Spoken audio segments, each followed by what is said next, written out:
നെഞ്ചിന് നേരെയുള്ള ഒരു ഇടി എങ്ങനെ ചെയ്യാൻ നോക്കാം. നമ്മൾ കൈ ഇങ്ങനെ മുറുക്കി പിടിച്ചിട്ട് മടക്കി കൈ തള്ള വിരൽ ലോക്ക് ചെയ്യുക. ചിലർ ഇങ്ങനെ വയ്ക്കും, ഇങ്ങനെ വയ്ക്കും, ഇങ്ങനെ വയ്ക്കും. ഒന്നും വയ്ക്കണ്ട. നമ്മൾ നേരെ ഒന്നേരം മുറുക്കി പിടിക്കുക. കൈ ഇങ്ങനെ ലോക്ക് ചെയ്ത് വെച്ചിട്ട് ശക്തിയായിട്ട് നല്ല സ്ട്രോങ് ആയിട്ട് വയ്ക്കുക. എന്നിട്ട് നേരെ ഇടുപ്പിൻ്റെ മേൽ ഭാഗത്ത് കൈ ഇങ്ങനെ ചേർത്ത് ഇങ്ങനെ തള്ളാതെ ബാക്കിലോട്ട് വയ്ക്കുക. ഈ ഭാഗം ബാക്കിലോട്ട് വയ്ക്കുക. വച്ചിട്ട് കൈ ഇങ്ങനെ വയ്ക്കാതെ കൈ ചേർത്ത് വയ്ക്കുക.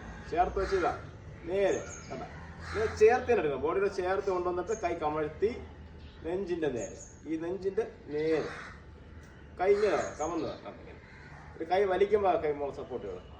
കണ്ട നേരെ തിരിച്ച് ചേർത്ത് വലിച്ച് ഉണ്ട്.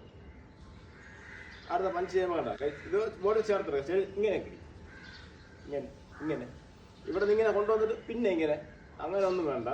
കൈ നേരെ ചേർത്ത് വെച്ചിട്ട് വളരെ പതുക്കെ കൊണ്ടുവരിക. അവിടെ നിന്ന് തിരിച്ച് നേരെ ചെസ്റ്റിൻ്റെ നേരെ കറക്റ്റ് നെഞ്ചിൻ്റെ നേരെ ഇടിക്കുക. കൈ വലിച്ചെടുക്കുമ്പോൾ അതുപോലെ അല്ല. ഈ പഠിക്കുന്ന സമയത്ത് വേണമെങ്കിൽ കൈ വെളിയിലോട്ട് ഇങ്ങനെ പോകാൻ ചെറിയ ഇങ്ങനെ വലിക്കും. ഇങ്ങനെ വലിക്കാതിരിക്കുകയാണെങ്കിൽ സപ്പോർട്ട് ചെയ്തിട്ട് കണ്ട ചേർത്ത് വലിച്ചെടുക്കും. എടുത്ത്